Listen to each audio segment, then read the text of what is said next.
2차원 좌표 공간 R2와 평행이동. R2는 x, y를 다 모아놓은 거예요. 언제? x하고 y가 둘 다 실수일 때. 여기서 캐피탈 R은 실수 전체 집합을 뜻합니다. 원점 5의 좌표는 0,0이고요. xy 평면에 있는 어떤 점 Q의 좌표가 마이너스 2,2라는 건 무슨 뜻이죠? 그 점에서 x축의 수직인 직선을 그었을 때, 즉 y축의 평행한 직선을 그었을 때 만나는 점의 좌표가 어떻게 된다는 거예요? 2가 되고, 마찬가지로 x축의 평행한 또는 y축의 수직인 직선을 그었을 때 이 점을 지나면서 y축과 만나는 점의 좌표가 마이너스 2일 때 이 점의 좌표가 마이너스 2,2라고 하죠. 자, 일반적으로 이렇게 수직을 긋고 이렇게 수직이 되도록 두 직선을 그었을 때 이 점의 좌표가 x고 이 점의 좌표가 y라면은 이 점의 좌표는 뭐라고 부르죠? x, y가 되는 거죠. 그러니까 이 녀석은 2차원적인 좌표고 이 녀석들은 1차원 좌표가 되는 거죠. 각 축상에서. 자, R2에서 2차원 좌표 공간에서 우리가 자연스럽게 덧셈과 상수배를 생각할 수 있습니다. A, B랑 C, D를 어떻게 더하면 좋을까요? 우리가 여러 가지 종류의 합을 생각할 수 있습니다. 근데 가장 자연스러운 건 뭐죠? 가장 직관적인 것 중에 하나는 X좌표끼리 더하고요. Y좌표끼리 더하는 거예요.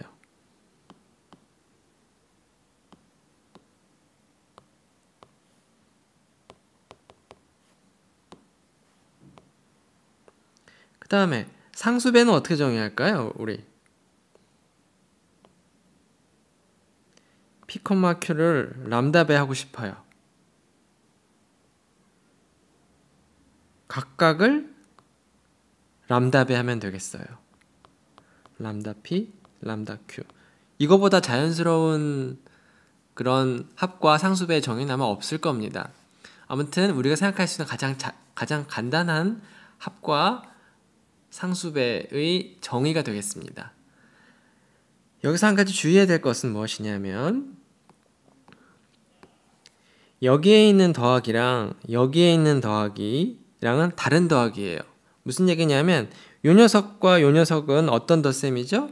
실수 두 개를 더하는 거, A하고 C를 더하는 거, B하고 D를 더하는 거예요. 그런데 여기에 있는 플러스는 뭐예요?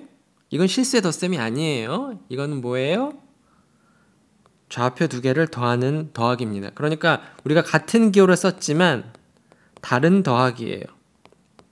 그러니까 예를 들어서 이거를 더하기라고 안 쓰고 내가 예를 들어서 더하기 동그라미 이렇게 표시하는 게 더 좋을 수도 있어요. 하지만 이런 식으로 계속 그 새로운 기호를 만들다 보면은 좀 거추장스럽겠죠. 그래서 그냥 간단하게 이렇게 쓰지 않고 같은 기호를 쓰는 겁니다. 중요한 건 뭐예요? 표시는 같게 했지만 문맥에 따라서 그 의미는 다르다는 거예요. 여기에 있는 더하기들은 오른쪽 괄호 안에 있는 더하기들은 순서 안에 있는 더하기들은 실수 두 개를 더하는 거고요. 여기에 있는 더하기는 뭐예요? 순서상 두 개를 더하는 겁니다.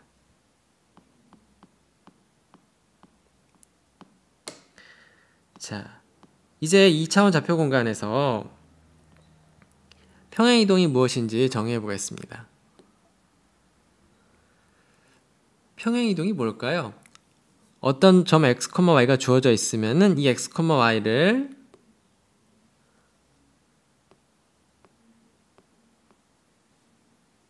항상 v1, v2를 더해가지고 이런 식으로 보내는 게 평행이동이에요. 무슨 얘기냐면은 v1과 v2는 지금 고정을 해놔요. 고정을 해놓고 여기에 만약에 2,3이 들어오면은 2,3에다가 v1, v2를 더한 거를 토해내는 거예요.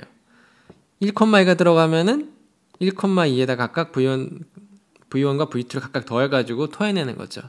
그러니까 t, v1, v2 라는 평행이동은 뭐냐면은 x, y를 먹으면은 x, y 플러스 v1, v2를 토해내는 거예요. 그러니까 x, y를 어디로 보내는 거냐면은 x 더하기 v1, y 플러스 v2로 보내는 거예요. 이 대응의 이름이 뭐예요? 우린 여기서 트랜슬레이션에 t를 따와서 t를 쓰고, 근데 얼마만큼 평행이동하는 거예요? x좌표는 v1만큼, y좌표는 v2만큼. 이렇게 표현하는 겁니다. 우리가 좌표 공간에서 덧셈이 있기 때문에 그 덧셈을 이용해서 자연스럽게 평행이동을 정의할 수 있었어요. 지금 여기 가운데 있는 그림에서는 5,3에다가 2,4를 더해주는 연산이 뭐죠? 5 더하기 3 더하기 4가 되니까 7,7이 되는 거죠. 그래서 여기 A의 좌표는 지금 5,3이에요. 5,3에다가 2,4를 어떻게 더하냐면요. 여기 직각삼각형을 생각해봐요. 그러면 밑변의 길이가 이거 높이가 4죠. 그러면 요 점에다 이 점 어떻게 더해요? A에서 이만큼 더하고 X좌표는 이만큼 변화시키고요. Y좌표는 어떻게 변화시켜요? 4만큼 키웁니다. 그렇게 해서 7,7을 얻어내는 거예요. 그러니까 요거를 다르게 표현하면은 어떻게 될까요? t a라는 점의 좌표가 뭐였어요? 5,3이었죠. 이 점을 2,4만큼 밀어내는 거죠. 그래서 5 더하기 2, 3 더하기 4.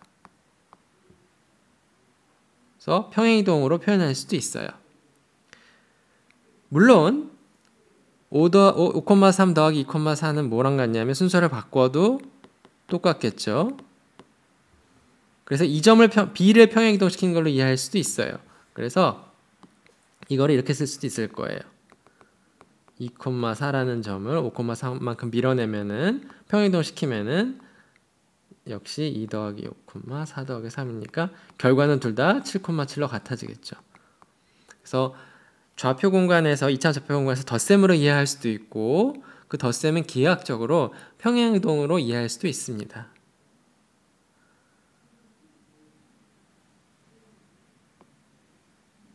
좌표 공간 R2에서 마이너스를 붙인다는 건 도대체 뭘로 정의할까요? 이거는 그냥 P,Q라는 점에다가 마이너스 1배를 해주는 거예요. 그러니까 좌표로 보면은 이거를 마이너스 1배 한다는 거의 정의가 뭐였어요? 각각을 마이너스 1배 하는 거죠. 그 다음에 덧셈을 알고 있고 마이너스 1배가 뭔지 알면은 이제 뺄셈도 할 수 있어요. 뺄셈 어떻게 정의할까요? 뺄셈은 덧셈의 여권을 더하는 겁니다. 그래서 결국엔 어떻게 돼요? 뺄 때는 순서상 두 개를 뺄 때는 x는 x좌표끼리 빼고 y는 y좌표끼리 빼면 된다는 거예요. C, T. 자, 여기서 여러분이 한번 해볼 일은 뭐냐면요. 지금 여기 왼쪽 그림은 요 덧셈을 시각화한 거죠. 여러분은 요 뺄셈을 밑에 있는 요 뺄셈을 시각화해서 한번 좌표 평면에서 나타내 보세요.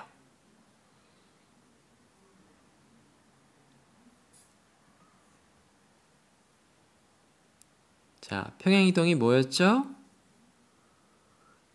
일정한 점만큼 밀어내는 거였죠? 평행이동 시키는 거였죠? 그래서 x, y를 삼키면은 x, y 더하기 v1, v2. 그러니까 결과적으로는 어떻게 돼요? x 더하기 v1, y 더하기 v2. 요걸 토해내는 이런 대응, 이런 함수를 평행이동이라고 합니다. 그래서 요 얼마씩 일정하게 밀어내는 그 점을 v1, v2를 이 t, 대응 t 밑에 나타내기로 하고요. 얼만큼 밀어내는지 표시해 주는 거예요. 평행이동 시켜주는지 이펙트를 나타내 주는 거죠. 그래서 x, y를 먹으면은 x, y 더하기 v1, v2를 토해내는 거예요. 자, 유향 성분이 뭔지 이제 설명해 보겠습니다. 한마디로 향이 있는 성분이에요. 그러니까 그냥 우리가 이렇게 쓰면은 어느 점에서 시작해서 언제 출발해서 언제 도착하는지 모르잖아요. 그래서 이렇게 여기다 화살표 표시를 해주면은 향이 있는 성분이 되는 겁니다. 그러니까 예를 들어서 이 녀석들이 시점이고 이 녀석이 종점이면은 예를 들어서 A, B 이렇게 표현하면은 이런 녀석이 유향 성분이 되는 겁니다.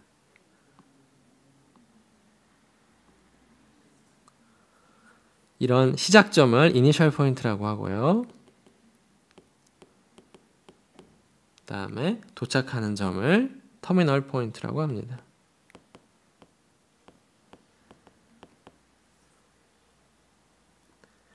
어떨 때 두 개의 유향 성분 A1, B1과 또 다른 유향 성분 A2, B2가 주어져 있을 때 언제 이 둘이 이퀴벌런트 하다고 하냐면은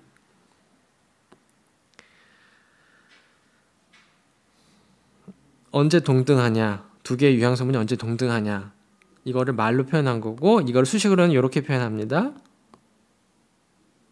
이퀄이 아니고 삼지창이죠. 자, 이거의 정의는 뭐냐면요, 하나의 유향 성분을 평행 이동해서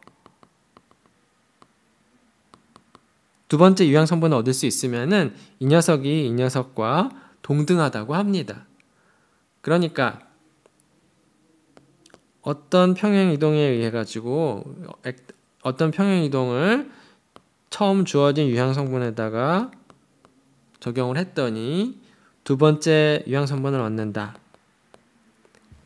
그러면은 이 녀석이 이 녀석이랑 동등하다고 한다는 겁니다. 그러니까 무슨 얘기냐? 평행 이동에서 겹치게 할 수 있으면 다 같다는 거예요.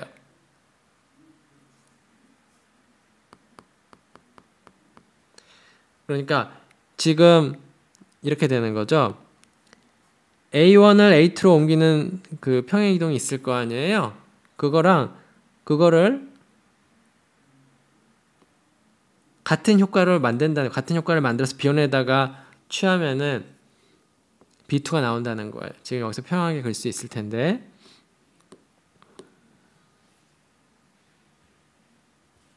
아무 점이나 잡아요. 아무 점이나 잡아서 같은 점만큼 평행 이동을 시켜서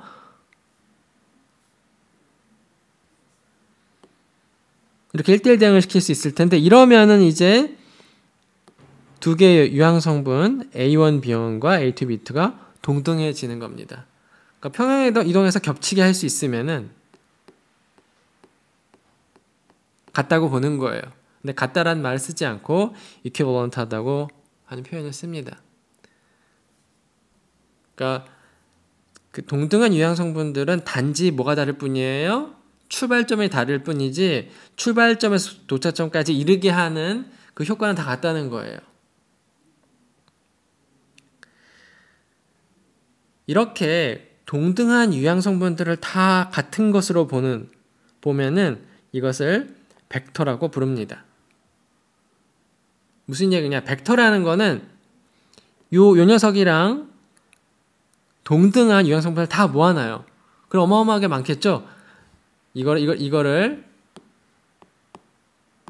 평행 이동을 시키면은 무궁무진하게 많을 거예요. 이거 여기서는 그림이 휘어지게 되어 있는데, 하지 말고 직선으로 표현해요. 예를 들어 이런 유향 성분이 있다. 이 점에서 출발해서 이 점으로 도착하는 거예요. 그러면은 이거랑 동등한 유향 성분은 뭐예요? 이것도 있고 이것도 있고 무수히 많죠? 이런 것들을 다 같은 걸로 보는 거를 벡터라고 부른다는 거예요. 그러니까 벡터는 주어진 유향 성분과 동등한 걸 다 모아놓은 집합 생각할 수 있죠? 물론 무수히 많아요. XY 평면에서는. 그런 걸 다 모아놓은. 그걸 벡터라고 봅니다. 주어진 유향 성분과 동등한 유향 성분들을 다 모아놓고 그걸 벡터라고, 그 집합을 벡터라고 불러요. 그렇지만 우리는 그냥 편의상 이런 유향 성분 하나를 벡터로 이야기합니다. 그 유향 성분들 중에서 시작점이 원점인 녀석들을 우리는 간단하게 포지션 벡터라고 부를 겁니다. 위치 벡터라고 부를 겁니다. 위치 벡터가 뭐예요? 우리한테는 시작점을 원점으로 고정시켜 놓은 유향 성분, 그냥 간단히 벡터라고 부르겠습니다. 그래서 이 녀석의 좌표가 a1, a2라는 건 뭐예요?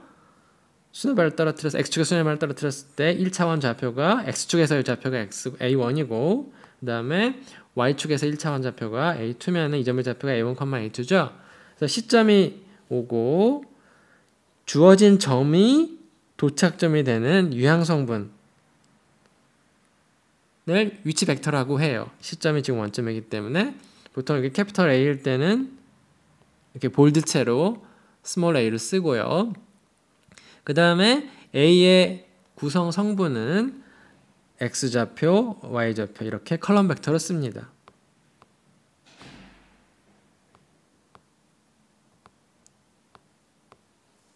그래서 우리는 앞으로 점 A1, A2라는 점 하나와 시작점이 원점이고 도착점이 주어진 점 A인 이 벡터를 이런 식으로 표현할 겁니다. 그러니까 점 하나가 위치 벡터 하나를 정하죠. 왜냐하면 위치 벡터는 시작점이 원점으로 고정되어 있고 위치 벡터의 도착점은 바로 주어진 점이거든요. 그러니까 위치 벡터 하나랑 점 하나랑 1대1 대응이 될 겁니다.